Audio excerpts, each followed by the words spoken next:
We have another set of problems. They look a little bit more complicated, but the ideas are going to be the same. What are we being asked to do? What are we going to do with those exponents? And of course the answer is you do with the exponents one less thing than you're asked to do. So in this first example where we are being asked to multiply, this coefficient doesn't have anyone to multiply with, so it just stays as a 3.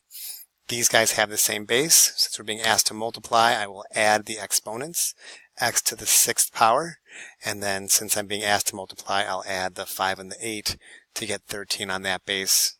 That'll be my final answer there.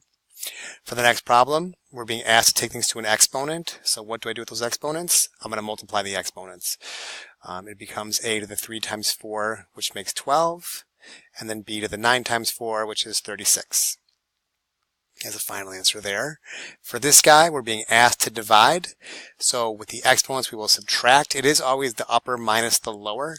So it's a to the 8 minus 3, and then b to the 11 minus 15, leaving us with a to the 5th, b to the negative 4.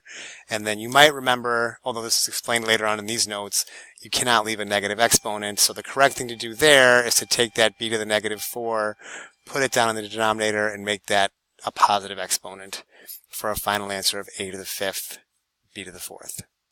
Good luck.